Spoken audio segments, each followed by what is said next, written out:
हर साल अमेरिका में 10 लाख नए बिजनेस चालू होते हैं और 5 साल के अंदर ही उनमें से 8 लाख बिजनेस बंद हो जाते हैं और बाकी बचे अगले 5 साल में बंद होते हैं। सिर्फ कुछ ही बिजनेस सफल हो पाते हैं। आखिर ऐसा क्यों होता है?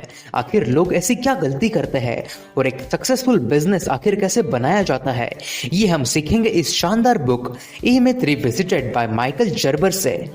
इस वीडियो को पूरा देखिएगा, आपको इससे बहुत फायदा होगा। इस बुक के ऑथर कहते हैं कि बिजनेस सक्सेसफुल होने के लिए आप में 3 चीजें बराबर होनी बहुत जरूरी है। Number 1 entrepreneur, number 2 manager, number 3 technician. Number 1 entrepreneur. Entrepreneur वो होता है जो किसी भी खराब कंडीशन को अपॉर्चुनिटी की तरह देखता है। वो फ्यूचर के बारे में सोचता है, वो हर वक्त फ्यूचर में ही रहता है। वो मार्केट की किसी प्रॉब्लम को दूर करता है या फिर एक नया मार्केट ही बनाता है। Number 2 manager. मैनेजर बिजनेस में एक महत्वपूर्ण भूमिका निभाता है।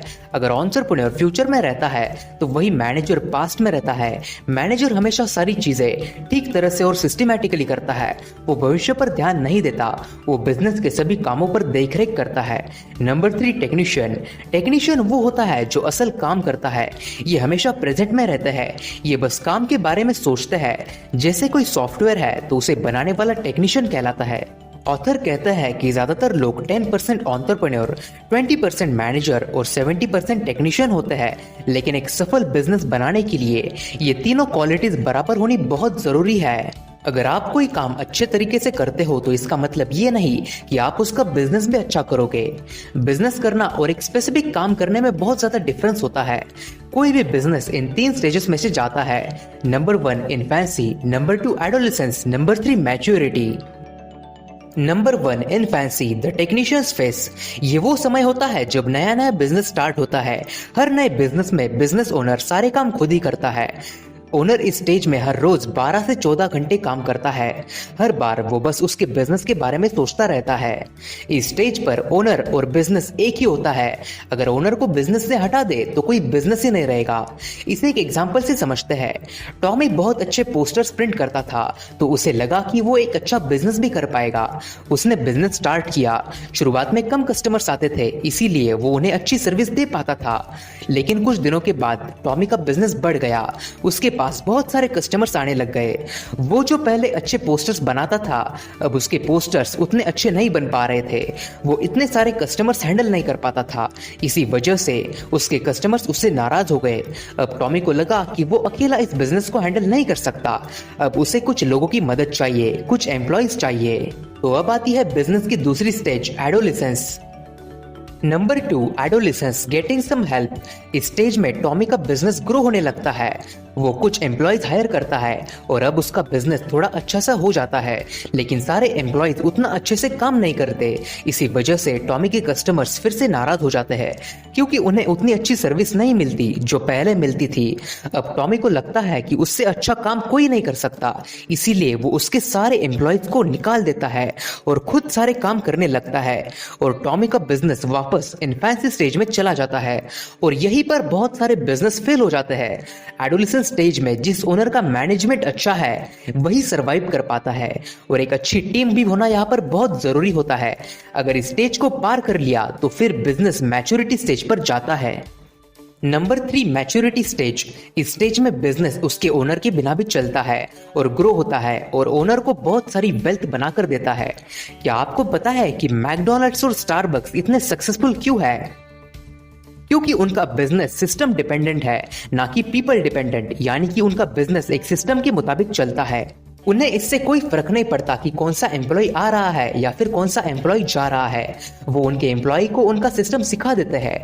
हर काम कैसे करना है ये वो सिखाते हैं और एम्प्लॉय एक सिस्टम की मदद से काम करने लगता है। इसीलिए उनकी प्रोडक्ट की टेस्ट और क्वालिटी हर जगह पर सेम ही रहती है। आखिर ये बिजनेसेस ऐसा सिस्टम कैसे बनाते हैं और हम भी ऐसा सिस्टम कैसे बना सकते हैं, ये हम अगले पॉइंट में देखेंगे। Working on your business not in it.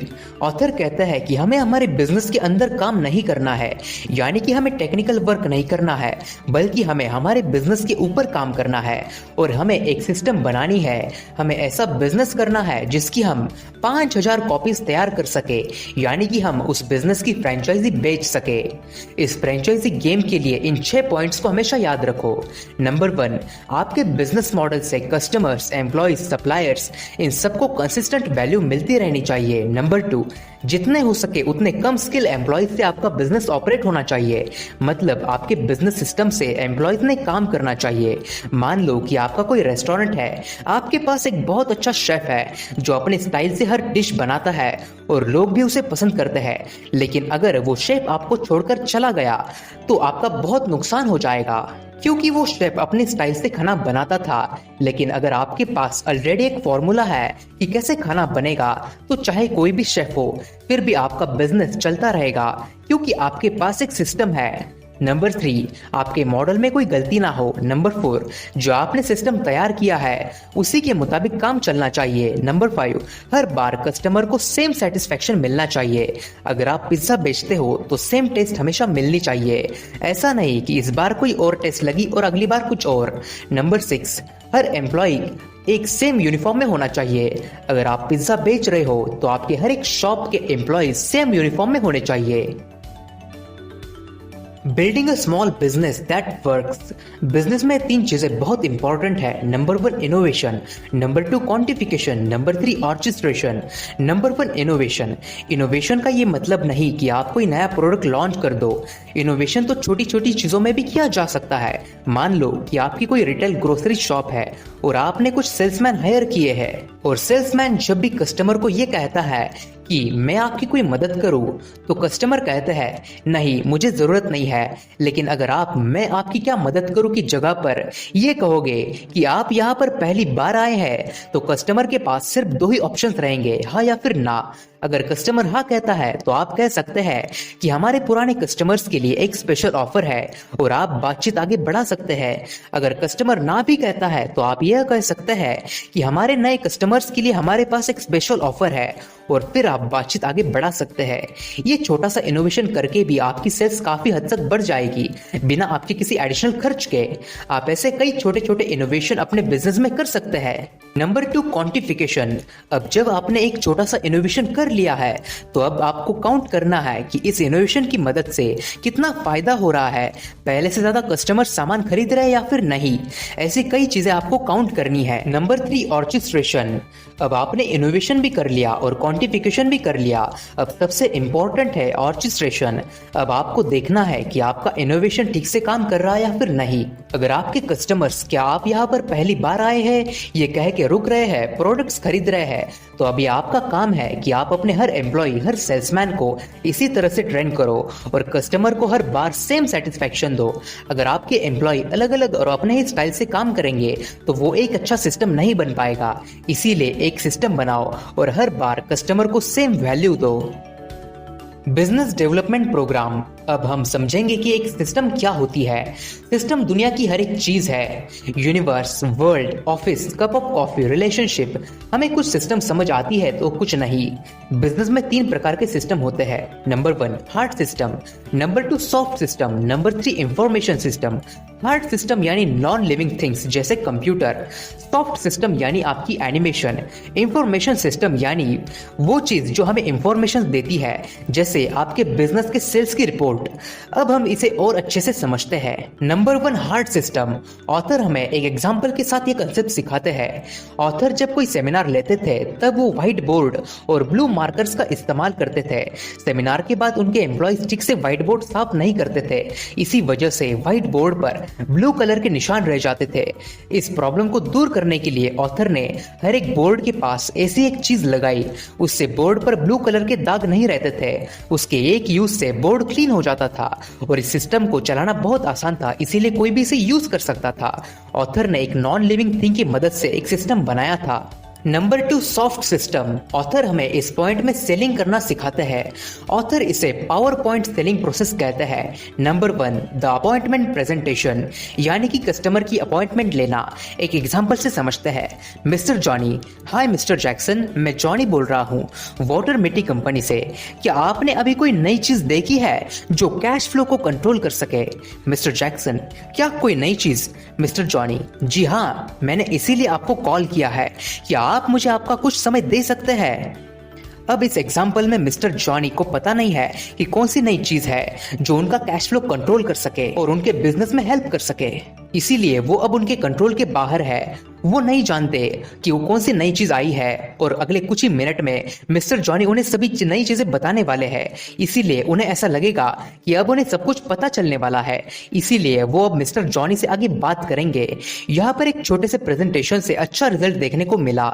ये तो हो गई कस्टमर्स की अपॉइंटमेंट लेना। अब बारी आती है एनालिसिस प्रेजेंटेशन की। The needs analysis presentation.